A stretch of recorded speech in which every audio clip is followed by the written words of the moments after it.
मंदिर एक ऐसी जादुई मंदिर है जिसका बहुत सारे इंसिडेंट का एक्सप्लेनेशन आज तक नहीं मिल पाया।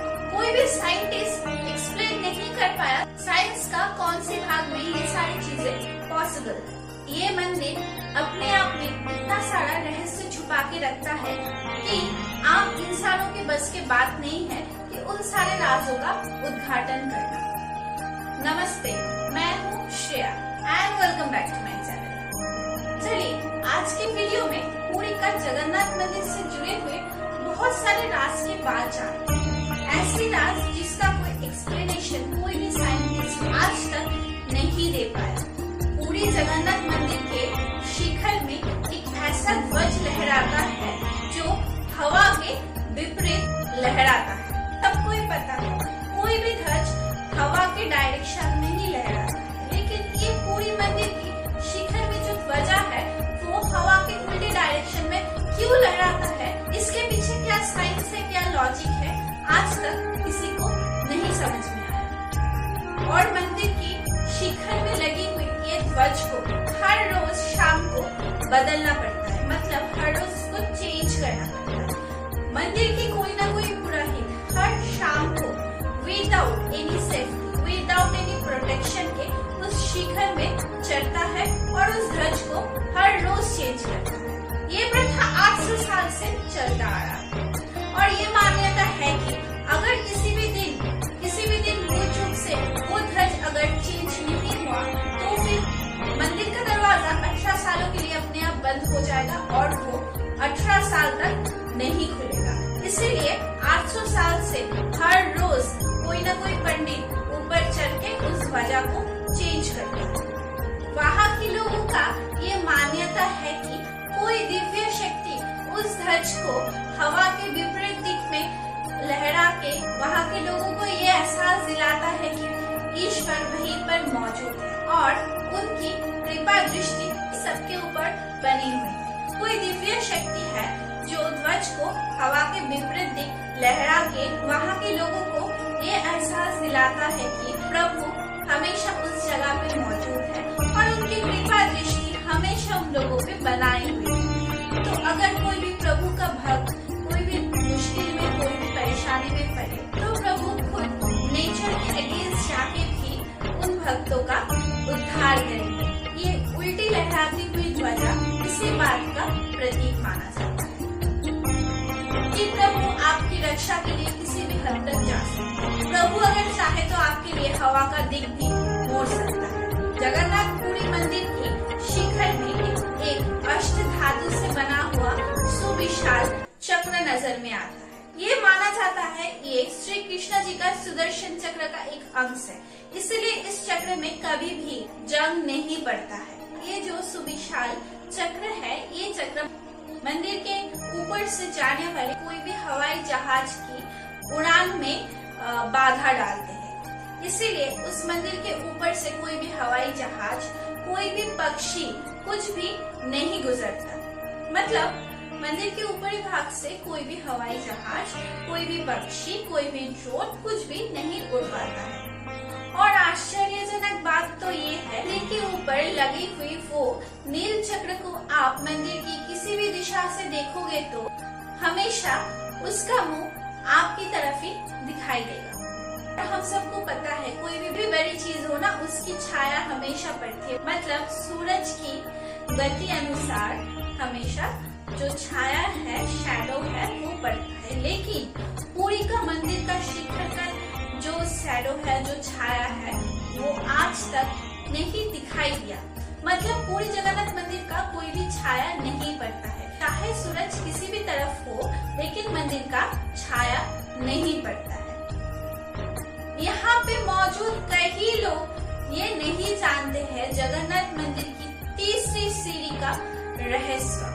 मान्यता ये है कि पूरे जगन्नाथ मंदिर में अगर आप जाओगे, प्रभु के दर्शन करोगे तो आपके जीवन का सारा पाप दूर हो जाएगा और आपको स्वर्ग प्राप्ति हो। प्रभु की ऐसी वरदान है अपने भक्तों को। लेकिन ये वरदान सुन के यमराज तो बहुत ज्यादा चिंतित हो गया। अगर सभी लोग पुरी जाके जगन्नाथ मंदिर में दर्शन करेगा सबको ही अगर स्वर्ग प्राप्ति हो जाएगी तो यमलोक तो बिल्कुल भी खाली पड़ जाएगा, यमलोक का काम तो समाप्त हो जाएगा। तो एक दिन ना यमराज बहुत चिंतित होके प्रभु के पास जाके प्रभु से कहे, प्रभु आप तो आपके भक्तों के लिए ये वरदान दे दिए कि कोई भी अगर आपके मंदिर में आपका दर्शन करेगा तो उनकी सारी पाप वहीं पर ही विनष्ट हो जाएगी और उन लोगों को स्वर्ग का प्राप्ति होगा। अगर ऐसा होगा तो कैसे चलेगा?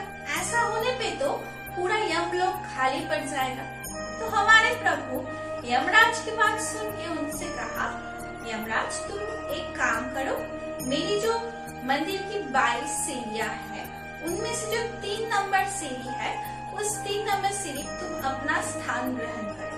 अगर कोई भी भक्त मेरे दर्शन करके लौटने के टाइम उस 3 नंबर सीढ़ी पे पैर रखेगा तो उनका सारा पुण्य खत्म हो जाएगा और वो तुम्हारे साथ यमलोक चले जाएंगे। उनको स्वर्ग प्राप्ति नहीं होगा, वो तुम्हारे साथ यमलोक जाएंगे। इसीलिए पूरी जगन्नाथ मंदिर में चढ़ते वक्त जो 22 सीढ़ियां पड़ती है ना, उसमें से 3 नंबर सीढ़ी में यमराज जी का वास है। लेकिन हमारे प्रभु इतने दयालु है, वो क्या ऐसे ही हमको यमलोक जाने देंगे? वो क्या ऐसे ही हमारे सारे पुण्य खत्म करेंगे? बिल्कुल भी नहीं, बिल्कुल भी आप चिंता मत कीजिए।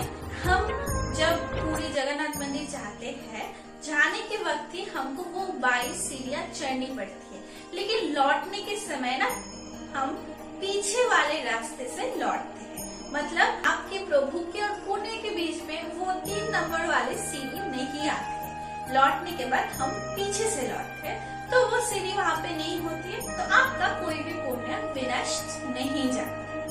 आप सभी ये देखा होगा, समुद्र का हवा हमेशा समुद्र से तट की ओर बहता है, लेकिन पुरी में हवा तट से समुद्र की ओर बहता है। इसके पीछे क्या कारण है किसी को भी नहीं पता। पुरी का जगन्नाथ मंदिर समुद्र के एकदम पास ही है, लेकिन जब भी आप पुरी के सिंह द्वार से अंदर जाओगे, मतलब मुख्य दरवाजे से अंदर जाओगे ना, आपको समुद्र की आवाज बिल्कुल भी सुनाई नहीं देगी।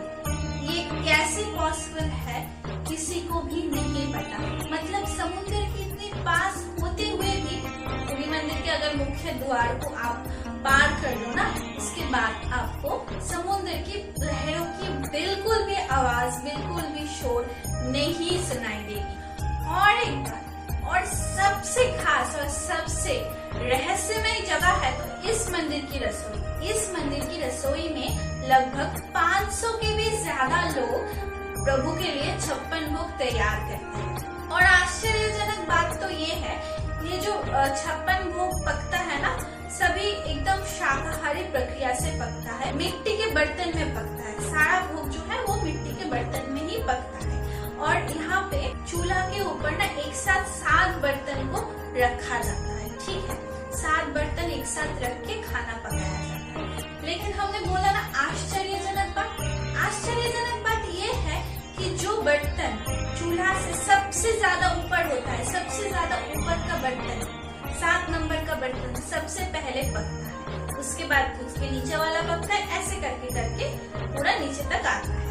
मतलब हम सभी तो ये जानते हैं कि चूल्हे के ऊपर जो बर्तन है उस पे आग ज्यादा आती है, तो वो बर्तन में जो खाना है वो ज्यादा तेज पकती है ना। लेकिन पूरी जगन्नाथ मंदिर की रसोई में जो बर्तन सबसे ऊपर है उसका खाना सबसे पहले पकता है, और जो बर्तन सबसे नीचे है, मतलब चूल्हे के ऊपर, उसका खाना सबसे आखिर में पकता है। इसके पीछे क्या साइंस है, क्या लॉजिक है, किसी को नहीं पता। बहुत सारे साइंटिस्ट ने ट्राई किया कि इसके पीछे क्या राज है कि चूल्हे के एकदम ऊपर जिसमें सबसे ज्यादा आग आती है, वो बर्तन में जो खाना है वो सबसे आखिर में क्यों पकता है। लेकिन किसी को कोई जवाब नहीं मिला। सभी हमारे प्रभु की कृपा, प्रभु की रचाई हुई लीला है। नहीं तो ऐसी अनोखी चीज साधारण में कभी भी नहीं हो सकता। पूरी मंदिर में हर रोज 2000 लोगों के लिए ही प्रसाद बनता है, ठीक है, लेकिन चाहे वहाँ पे लाखों करोड़ों भीड़ हो जाए, कभी भी प्रसाद कम नहीं पड़ता। ये बहुत ही ज्यादा आश्चर्यजनक बात है। खाना तो एक लिमिट में ही पकता है, ठीक है, खाना एक लिमिट में ही बनता है। खाना मतलब कि जो प्रसाद है, महाप्रसाद, सभी मंदिरों का जो प्रसाद है हम उनको सिर्फ साधारण सा प्रसाद बोलते हैं, लेकिन पूरी जगन्नाथ मंदिर के जो प्रसाद है ना उनको हम महाप्रसाद बोलते हैं, क्योंकि साक्षात प्रभु उस प्रसाद में वास करते हैं। तो जो मैं कह रही थी, जो प्रसाद है वो 2000 लोगों के लिए तो हर रोज पकता है, मतलब लिमिट में पकता है, लेकिन लाखों लोग, करोड़ों लोग, जितना भी लोग आए, वो प्रसाद कभी भी कम नहीं पड़ता। क्यों, कैसे, ये बात का उत्तर तो किसी के भी पास नहीं है। शायद ये सभी हमारे प्रभु की लीला है, प्रभु की माया है। दुनिया में ऐसे बहुत सारे इंसिडेंट घटती है, प्रभु की लीलाएं घटती है, जो हम जैसे साधारण इंसानों की समझ से बहुत गुना परे है। हम वो चीज कभी नहीं समझ सकते, इसीलिए प्रभु के ऊपर विश्वास करके सारी चीजों को मान लेना चाहिए। बहुत सारे लोग हैं जो नहीं मानते, वो जरूर जाइए प्रभु मंदिर में, जाके देख के आइए। ये सारी चीज देखने के बाद आपको ये जरूर महसूस होगा कि वहाँ पे हमारे प्रभु, हमारे से कृष्णा जी, मतलब कृष्णा जी के अवतार जगन्नाथ जी साक्षात विराजमान है। और वहाँ पे जाके ऐसी दिव्य अनुभूति सबको आती है ना, तो सब कोई ना ये मान लेता है कि नहीं, सच में वहाँ पे कुछ ना कुछ स्पिरिचुअल पावर है। हमारे जगन्नाथ प्रभु की कृपा हमेशा वहाँ पे होती है। पूरी मंदिर में बहुत सारे रहस्यमयी चीजें हैं जो मैं एक वीडियो में कभी भी कवर नहीं कर पाऊंगी। मैं इस टॉपिक के ऊपर और एक वीडियो जरूर लाऊंगी, क्योंकि इतनी सारी राज छुपा है इस मंदिर के अंदर। आप सुनते ही ना आपकी रोंगटे खड़े हो जाएंगे। आप पूरी मंदिर जाएंगे, इन सारी चीजों को अपनी आंखों से देखिए। जो लोग प्रभु की कृपा पे विश्वास नहीं करते, उन लोगों को भी प्रभु के ऊपर विश्वास करना ही पड़ेगा इन सारे चीजों को देखने के बाद। तो आज के वीडियो के लिए इतना है। आपको ये वीडियो कैसा लगा मुझे कमेंट में जरूर बताइएगा। अगर आपको ये वीडियो अच्छा लगे तो फिर लाइक, शेयर एंड सब्सक्राइब करना मत भूलिए।